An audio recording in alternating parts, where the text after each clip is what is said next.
Yo acabé la ESO, pescaba por ahí por el muelle, y un día, si era buena, pues metíme en un barco. Y a ver si aquí la doña Elsa se anima. Pero estudiada, de patrona. Porque yo, por ejemplo, cuando decía que iba a ir a la mar, todo el mundo, es que es durísima, no sé qué. Y yo, sí, claro que es dura, pero a ver, yo tampoco veo a alemanes de 3 metros ir a la mar, ni echan rayos láser, son paisanos normales. Entonces, ¿por qué no vas a poder? No creo que haya trabajos para hombres ni trabajos para mujeres. Hay que ponerle ganas y actitud y ya está. De hecho, la guaja mía, en la escuela, tienen que enseñar yo lo que yo un poco la tierra y la mar. Cuidado. A mí la mar es otro mundo, no sé, a mí y en mi vida. Mi padre ya era marinero y luego pues yo lo mamé con él. Empecé a pescar aquí en 2006, pero trabajando en la hostelería. 1.000 millones como Adu, que vengan. Luego aquí pierdes la noción del tiempo, aquí se te pasa el día y a veces que no mires ni el reloj. Que habrá quien no lo quiere y prefiere estar en una oficina. Yo me gusta más estar al aire libre. Luego aparte yo en fin de semana cojo la caña todavía. Es una pasada.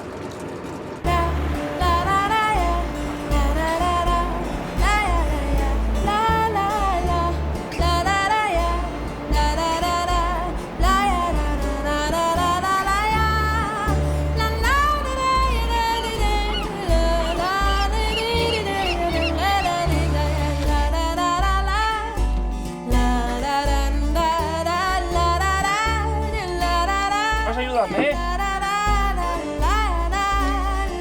¿Ya sabes tú?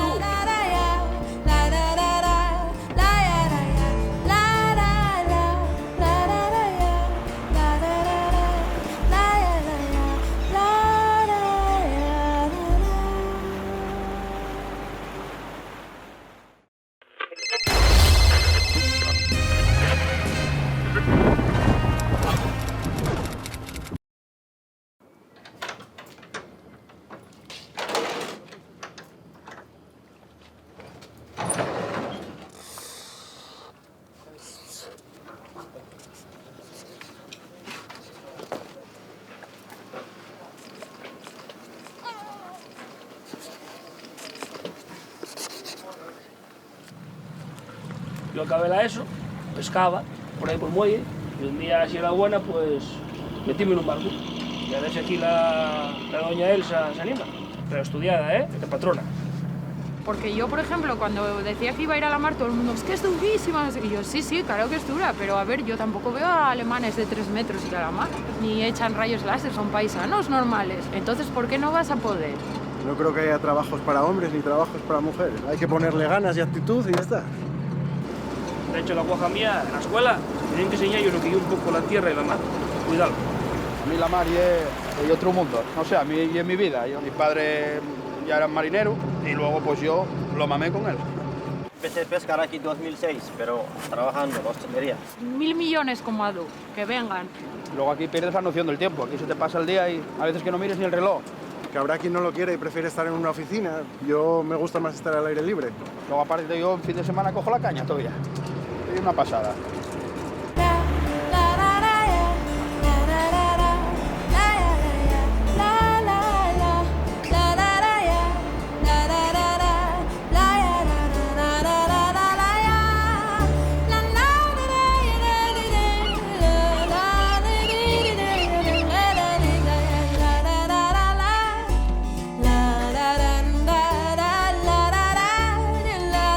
Vas a ayudarme,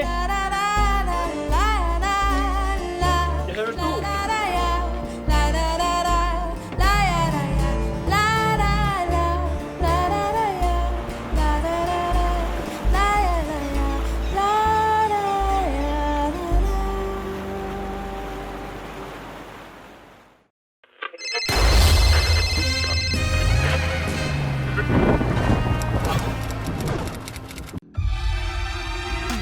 Subimos a lo más alto para llegar hasta ti. Boxon 3 Comunicación Natural. Colaborador oficial de la Semana Negra de Gijón.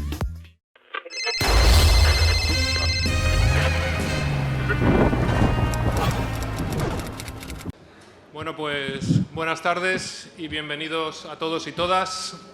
Mi nombre es Uría Fernández y soy el director del área de cultura de la Fundación Anastasio de Gracia, una fundación promovida por la Federación de Industria, Construcción y Agro de la UGT que fue ganadora del Premio Nacional de Fomento de la Lectura por su iniciativa de los libros a las fábricas. Hoy tengo el honor de conducir esta mesa coloquio titulada «Cómo promocionamos la lectura», en la que contamos pues, con tres grandes monstruos de la literatura, el periodismo y el fomento de la lectura, como son Paco Ignacio Taibo, aquí a mi izquierda, que para qué presentarle, puesto que él es el fundador de la Semana Negra de Gijón, todos ustedes le conocen, y además ha impulsado otros proyectos muy importantes, interesantes, como Para leer en libertad, allí en México, con datos a lo largo de estos 10 años de vida, ¿no?, en los que ha distribuido más de 5,3 millones de libros. En el extremo izquierdo de la mesa se encuentra Fritz Glockner, que es profesor de la Universidad de Puebla y de la Universidad de Iowa, escritor, historiador y periodista, director de la red de librerías Educal en México, que es una entidad paraestatal del gobierno mexicano que tiene como misión facilitar el acceso a la lectura a través de la edición de publicaciones a bajo precio.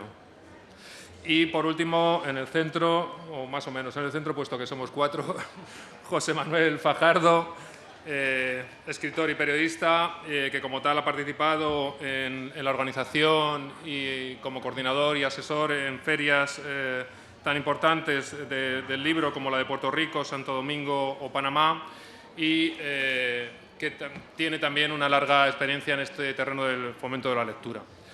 Bien, pues para empezar, puesto que tenemos poco tiempo, si os parece, me gustaría lanzaros una primera pregunta, que sería, desde vuestra experiencia como gestores en el fomento de la lectura, ¿cuál es el gran obstáculo que bloquea el crecimiento de los índices de la lectura en nuestros países, ¿no? Si vemos, por ejemplo, en el caso de España, de manera obstinada, va creciendo muy poquito. Hace unos años era el 39% de personas que manifestaban que no leen nunca un libro, hoy es un 35,5%. Bien, ¿por qué en nuestros países cuesta tanto, donde ya el analfabetismo se ha eliminado, que esto crezca a nivel de los países nórdicos? ¿Qué es lo que pensáis vosotros? Gracias. Que tenemos la suerte de no ser países nórdicos, francamente. Para nosotros la experiencia mexicana de estos últimos años es notable. Ha habido un despliegue de tal intensidad, tal profundidad, tal fuerza, tales logros que partían de un supuesto que es ¿por qué una parte de nuestra sociedad no está leyendo? Y nos referíamos no a leer como práctica habitual del alfabetizado, sino nos referíamos a la esencia del concepto leer. O sea, no leer porque no tienes interés en lo que te puede proporcionar el libro como satisfactor, motivador, reflexión, espejo, imagen, proyección de los otros. No es lo mismo que no leer porque no lees lo básico. Para nosotros el problema de los no lectores era descubrir por qué una parte de la población que leía los manuales que lo obligaban a leer en sus trabajos, ¿sí?, de superación técnica, de conocimiento del ámbito de trabajo, que para nosotros no es lectura, es parte de la capacitación técnica del oficio. No leían fuera del marco del castigo escolar, que es tienes que leer esto porque si no lo lees no vas a poder desarrollar tus habilidades técnicas en la consecución de una carrera académica. Entonces, dejando fuera estos sectores que leen por obligación, lo que nos preocupaba es los otros, los que no leen porque no han descubierto el placer de la lectura. Y pensábamos que no puedes trabajar en absolutos. No puedes decir, todos deberían leer, toda sociedad debería tener un 100% de lectores. Mentira, nada. Hay algunos que prefieren la patineta a la lectura y en su derecho y justo están. Hay algunos que se aficionarán a la música clásica o al bolero y en su derecho y justo están. La ocupación del tiempo libre no puede ser dictaminada desde afuera del que consume ese tiempo libre. Tiene que ser natural. Entonces, ¿cómo demonios abrirles la puerta los que sabemos que leer es maravilloso a los que no lo saben? ¿Y por qué no lo saben?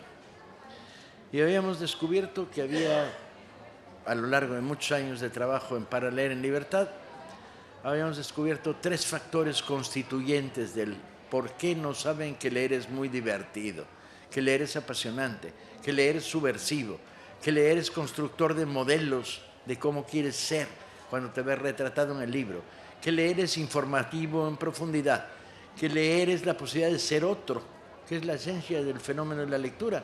Por eso la lectura es tan democrática, porque las mañanas puedes ser un adolescente de Natahoyo, pero cuando enciendes la lamparita de noche puedes ser una odalisca turca en el siglo XIII.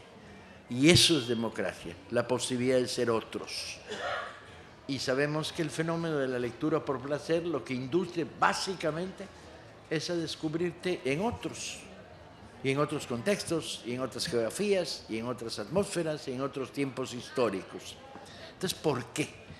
A lo largo de estos años de experiencia de lectura habíamos encontrado 3 claros indicadores. El primero era, en nuestras sociedades, el precio de los libros. Cuando un libro cuesta más que los 2 bocadillos que comes a lo largo del día, si tienes suerte, tacos en nuestro caso, malo. No hay posibilidad de acceso económico al libro como objeto que puedes traer en las manos, puedes declarar propiedad tuya, puedes hacerlo circular. Si tienes una mala red de bibliotecas, peor todavía. Si tienes una familia en la que no hay libros, peor todavía. Y entonces el primer problema era el dinero, lo que cuesta un libro. Cuando yo viajo a España una vez al año o 2, me espanto del precio de los libros. Pero cuando veo el fenómeno mexicanizado, me doble espanto. Porque el libro que hoy cuesta 22 euros en España llega a costar 28 en México, que es inaccesible. Para un joven estudiante universitario, ya no digamos para un proletario ilustrado, ese libro es inaccesible, es incomprable. Entonces, el precio de los libros, primer gran problema, grande de verdad, grande. Te robo que vayas abreviando porque también tienen que participar. Entonces ya terminé.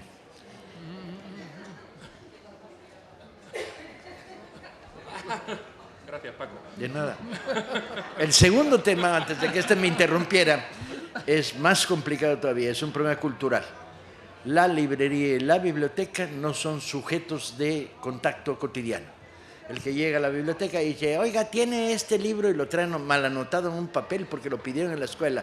Hay una barra que separa el bibliotecario y lo que hay atrás de la gente, no funciona. Es un problema cultural. Y la librería, no te cuento. Y el tercero, y es el más grave y el que más me interesa, es la educación, que es el bloqueo número 1 a la lectura por placer. El niño lee por naturaleza, curiosidad, voluntad, interés.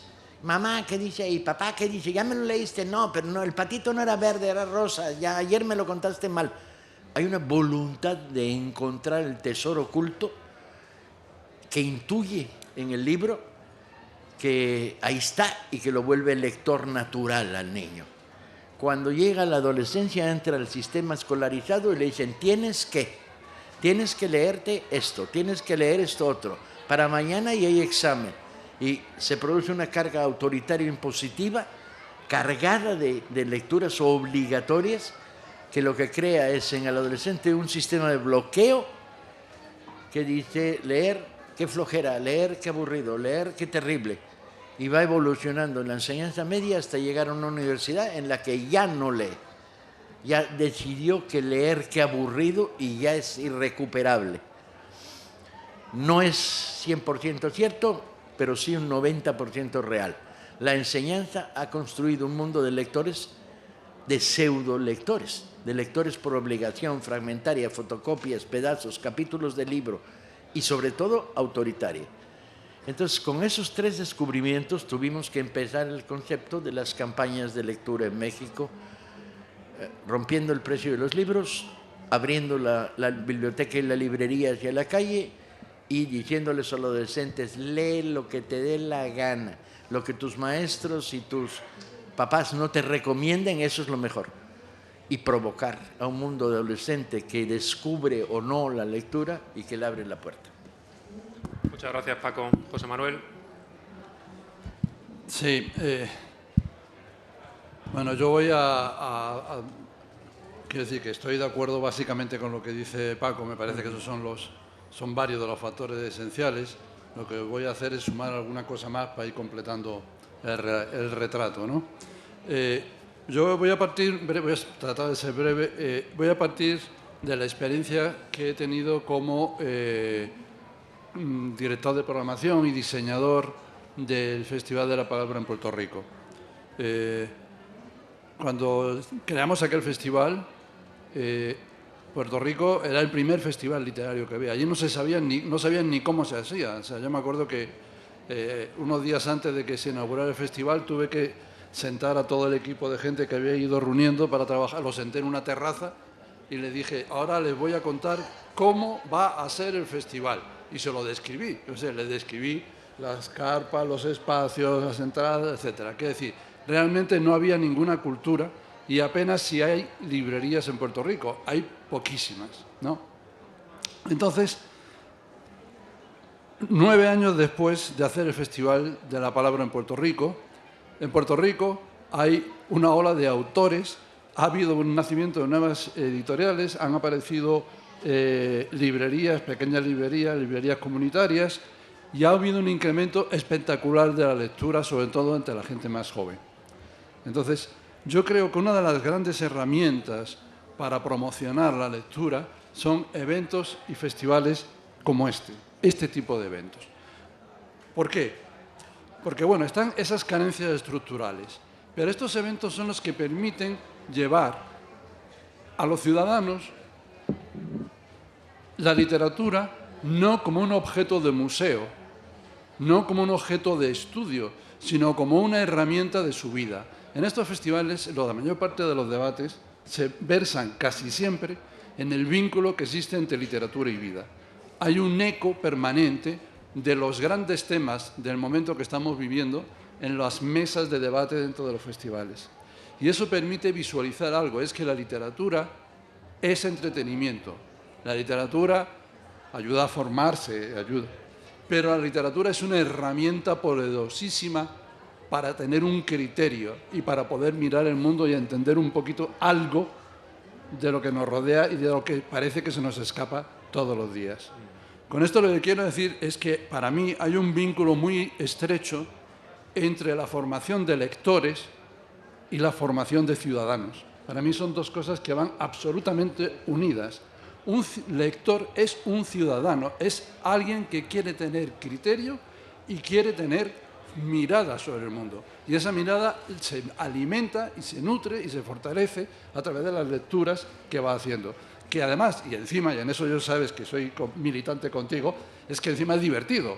Quiero decir, no es un proceso de sufrimiento, no es yo quiero tener una participación en la vida y por lo tanto tengo que fustigarme en la espalda sin piedad durante meses. No, es que voy a leerme un libro maravilloso y ese libro, además, y encima, y como guinda del pastel, es una herramienta poderosísima que me abre la cabeza y me ayuda a entender lo que está pasando en el mundo. Donde no hay vocación ciudadana, no puede haber lectores.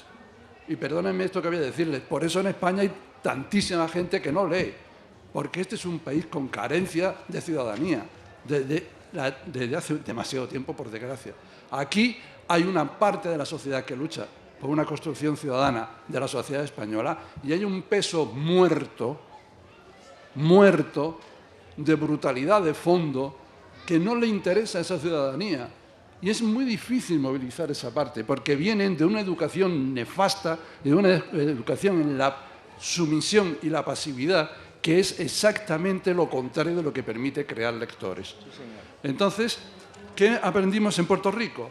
que cuando vinculamos el Festival de la Palabra como espacio de debate para debatir los temas sobre la identidad puertorriqueña y la reivindicación de la lengua española frente a la situación colonial de Puerto Rico, la respuesta de la gente fue impresionante, porque era un arma formidable para crear independencia intelectual frente a la realidad política y a la realidad económica de Puerto Rico. Movilizamos, mira, creamos el primer atasco de tráfico literario de la historia de Puerto Rico. Llevamos 5.000 niños de todas las escuelas de la isla San Juan en autobuses escolares y se montó un bochinche que las autoridades de la ciudad estaban furiosas con nosotros. Es que digo, pero bueno, si San Juan se pasa la vida en un trancón, por lo menos que sea por una razón justa, por una vez en la vida. Ellos se pasan la vida muertos en los carros ahí. Y bueno, pues esta vez es por el libro. Claro, mover durante 9 años, cada año 5.000 chavales y mandar escritores a 50 o 60 escuelas de toda la isla, eso va sembrando como ha sembrado la Semana Negra. ¿Y cuál es el resultado de eso? Pues aquí lo ven. El resultado es que los lectores no nacen, los lectores se hacen. La cultura, la literatura no es un mercado de demanda, es un mercado de oferta. Tú ofreces inteligencia, ofreces buena literatura, ofreces pensamiento y estás formando lectores. Y un festival como la Semana Negra ha formado su público, y todos los festivales que yo he conocido y en los que he participado, desde los inicios, he visto como al principio eran 4 gatos y todos los reaccionarios del mundo gritaban «¡Tanto dinero en cultura para 4 gatos!». Sí, pero es que 8 años después los 4 gatos eran 4.000 y 10 años más tarde eran 40.000. Es decir, se hace, ese público no es público. Ustedes no son público, ustedes son lectores, que es otra cosa. Muchas gracias, José Manuel. Fritz, por favor. Estoy convencido de que la lectura es una huella que todos traemos en el momento en el cual hemos sido alfabetizados e incluso ni siquiera hasta los propios analfabetas leen las imágenes, los gestos. Hacemos lecturas variadas, pero bueno, cuando eres alfabetizado descifras el alfabeto de tu idioma. Esta huella crece o se achica y tiene que ver por varios motivos. Ya se mencionó aquí varias cosas. Estoy convencido de que la educación formal reduce la huella de la lectura, sin lugar a duda. Como estoy convencido de que la lectura es una actividad que se contagia, no se impone, no se decreta, no se mandata. La lectura, insisto, siempre he considerado que yo sé que la palabra contagio hoy por hoy nos da un pánico cabrón, ¿no? Después de la pandemia, obviamente dices contagio y sales huyendo para el otro lado, pero si algo tenemos que hacer siempre es ese contagio por la lectura. Es esta lógica de plantearte que has tenido esta experiencia maravillosa de haber comido la mejor tarta de Santiago en un lugar y se lo quieres compartir a todo el mundo. Lárgate a aquel lugar. Igual con la lectura. Acabas de leer el libro que te enloqueció la pasión, las neuronas, la lógica, la rebelión, y quieres compartirlo con todo el mundo. Aunque no todo el mundo está dispuesto a recibir, porque a lo mejor la tarta de Santiago no a todos les gusta, evidentemente les gusta el arroz con leche. La lectura es este gran universo que siempre he dicho, un librero tiene el gran conflicto de que está vendiendo el universo, está vendiendo todas las vidas, está vendiendo todas las narrativas, y tienes que saber cómo eliges ese objeto cultural que es el libro para entregárselo, para que exista este tránsito de darle la vuelta a la portada. De pronto, como librero, he tenido cualquier cantidad de anécdotas que podría yo pasarme de aquí a las 5 de la mañana, cosa que no viene al caso. Pero, por ejemplo, recuerdo en una ocasión una señora que entra con su hijo. El niño entra al espacio de los libros infantiles que estaban en acceso a los niños y la señora le dice: Juanito, te compro lo que quieras, menos un libro, porque ni lo vas a leer. O sea, la pinche mamá le dijo 2 veces pendejo a su hijo. 1, no te compro un libro, porque más si te lo compro, ni lo vas a leer. ¿Cómo se convierte la lectura en esta imagen de que tiene que ser la actividad en la cual no todos participamos?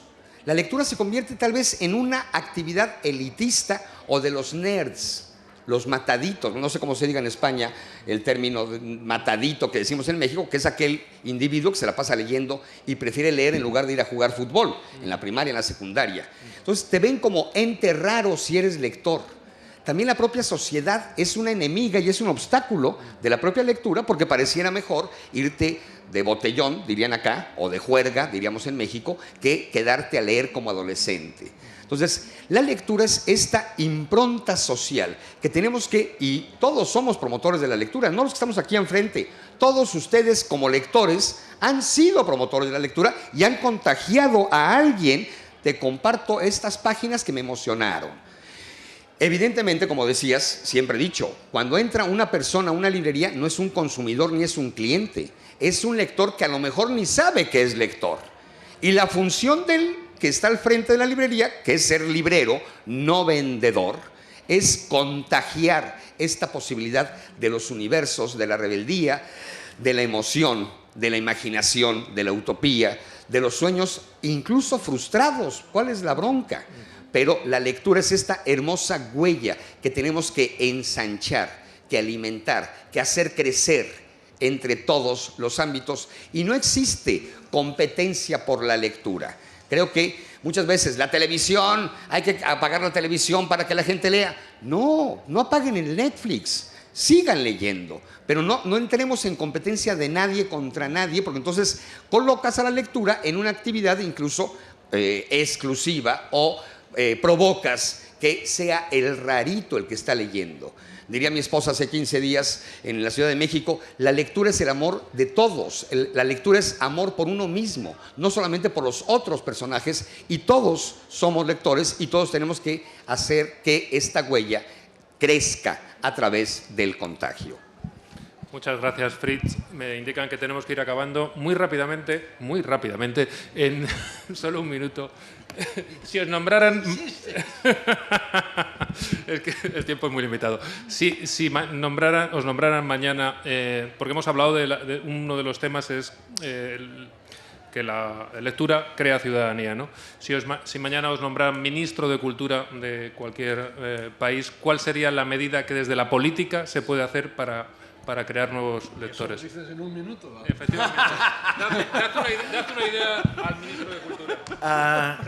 Como en la práctica eso es lo que soy el ministro de la Cultura del Libro del México, es lo que estoy haciendo, por lo tanto no hay mucho misterio. Me falta algo que no me he atrevido a hacer todavía, que es ordenar quemas de libros y libros prohibidos, porque no hay nada más morboso para un adolescente que decirle no vayas a leer eso. Y cuento en 30 segundos una anécdota. Mi hija un día llegó y dijo, no leo, tenía 7 años. No voy a leer nada, no voy a leer nunca, no voy a leer nada. Y mi esposa y yo palidecimos y dijimos, ¿qué hacemos con ese monstruo? Y reflexionamos y le dijimos, qué bueno que no vas a leer. Al día siguiente, los libros que están en la parte de hasta arriba del librero no los podías leer de todas maneras. Eso no son libros para niños, no te van a servir, son horribles, bla, bla, bla. Bien, mi hija se volvió escaladora de libreros, tenía chinchones en la cabeza de caerse del librero. Para nuestra desgracia, lo que había hasta arriba era lo que le habíamos puesto, los 3 mosqueteros, pero también estaba el Kama Sutra. Y cuando bajaba del librero decía, ¿este es de gimnasia, papá? Sí, este es de gimnasia. Tenemos que jugar muy atractivamente desde los aparatos de comunicación del poder con leer es libertad. Leer no es autoridad, leer no es obligación, leer no es castigo, no, leer es libertad. Y tienes que encontrar mecanismos de provocación para llegar a mundos adolescentes para que logren leer. El otro problema es más fácil, es llegar a sectores extremadamente pobres, bajando el precio de los libros y regalando libros y creando bibliotecas de barrio. Y eso ya lo hemos hecho. Vamos a tener este año 10.000 clubes de lectura voluntarios en México, en zonas donde no había ni un libro ni una biblioteca. Bueno, yo, como tenemos un solo ministro desdoblado en 3 cabezas, voy a dar una medida complementaria. Yo lo primero que haría sería tratar de asegurar la bibliodiversidad. Es decir, que se lean y se conozcan los libros en toda su diversidad y acabar con este monopolio de una veintena de títulos repetidos hasta la saciedad por todas partes y millones de personas que leen 2 libros o 3 libros y son los mismos. Y además de las grandes editoriales y además bestsellers y además pura mercancía. El mundo del libro es diverso y es un ecosistema y ese ecosistema se está muriendo porque hay una gran parte de la producción literaria que no llega a los lectores porque no tiene medios para llegar. Y el único medio que yo encuentro, además de los que ha puesto aquí el compañero presidente y actual ya ministro de todo, es apoyar la creación de una red potente de librerías independientes con apoyo económico y fiscal que asegure que el libro llega a precios razonables, con una competencia que no sea desleal por parte de las grandes superficies y que asegure la diversidad. 2 millones de 21, ¿no? Bueno, claro, evidentemente, yo iba a empezar planteando, obvio, el libro es un juguete, así como la anécdota de Marina. En el caso de Frida, desde que supe que iba a llegar Frida a mi vida, lo primero que hice fue comprarle un libro porque quería que como bebé agarrara el libro y fuera un juguete más para ella.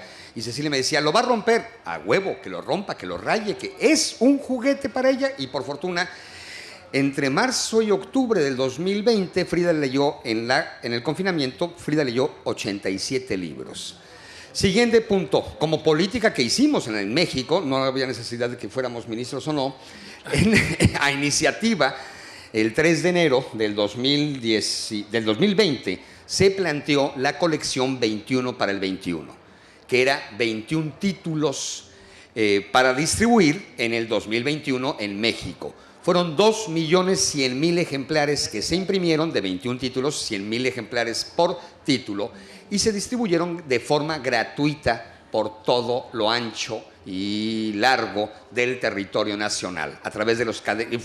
Fue un dolor de huevos la distribución, como se imaginarán, un país como el nuestro, 31 estados y la Ciudad de México, y evidentemente no distribuir colecciones a la población, colecciones sí a las salas y clubes de lectura, donde sabemos que va a reproducirse la lectura, pero se entregaron ejemplares, un libro, un título, en eventos hiperrecontraarchimasivos, a través de las librerías, a través de instituciones. O sea, sí hicimos todo un esfuerzo para que no se quedara un libro en almacén, en bodega, y la solicitud del reparto fue, wow, un trabajo agotador. Pero creo e insisto, como ya dijimos, es una política de Estado en México hoy por hoy. Existe un Plan Nacional de Lectura donde se ha acompañado con la dirección de Paco como director del Fondo de Cultura Económica, yo en Educal, la presidencia planteando vamos a repartir libros gratuitos, y sí creo que hemos logrado generar lo que se dice como refrán oficial, una república de lectores, que es lo que tenemos que hacer evidentemente en cada rincón del mundo. Gracias. Perfecto. Pues muchas gracias a todos y continúa la Semana Negra.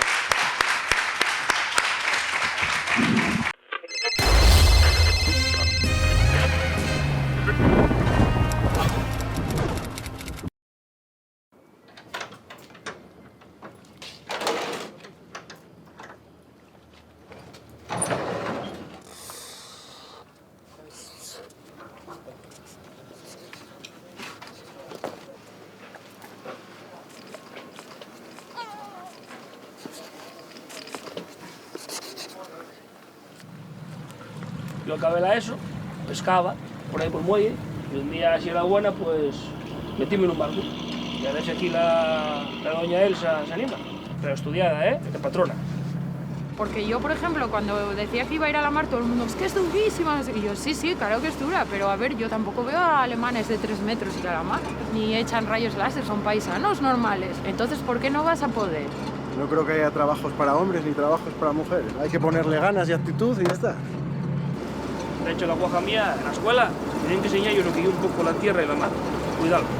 A mí la mar es otro mundo. No sé, a mí y en mi vida. Mi padre ya era marinero y luego pues yo lo mamé con él.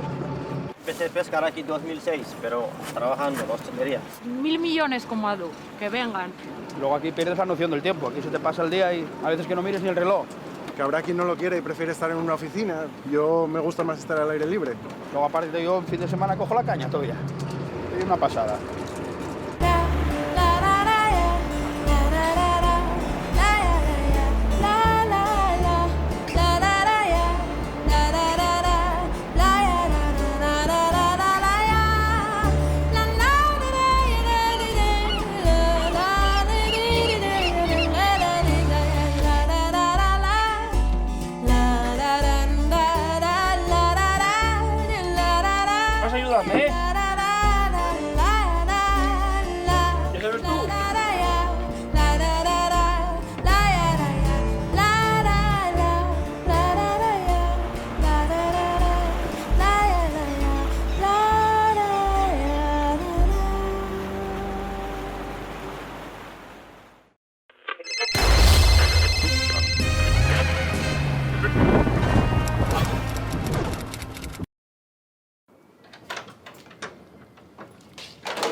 cuando acabé la ESO, pescaba por ahí por el muelle, y un día así era buena, pues metíme en un barco. Y a ver si aquí la doña Elsa se anima. Pero estudiada, de patrona. Porque yo, por ejemplo, cuando decía que iba a ir a la mar, todo el mundo, es que es durísima. Y yo, sí, sí, claro que es dura, pero a ver, yo tampoco veo a alemanes de 3 metros y a la mar, ni echan rayos láser, son paisanos normales. Entonces, ¿por qué no vas a poder? No creo que haya trabajos para hombres ni trabajos para mujeres. Hay que ponerle ganas y actitud y ya está.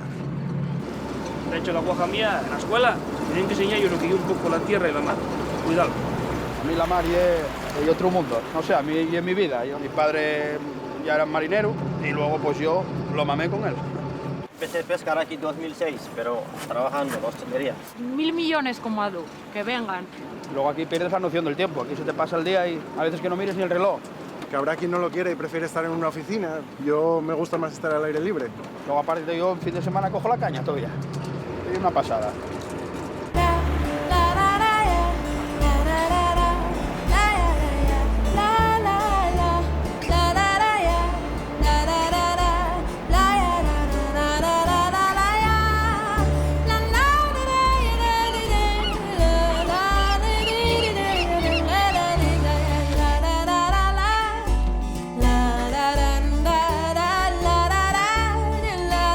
Vas a ayudarme, ¿eh?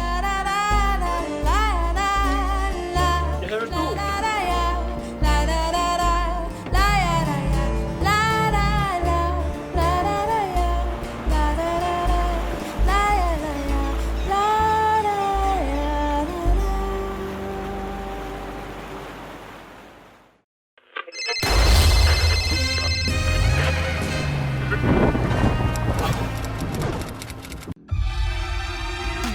Subimos a lo más alto para llegar hasta ti. Coxon 3 Comunicación Natural.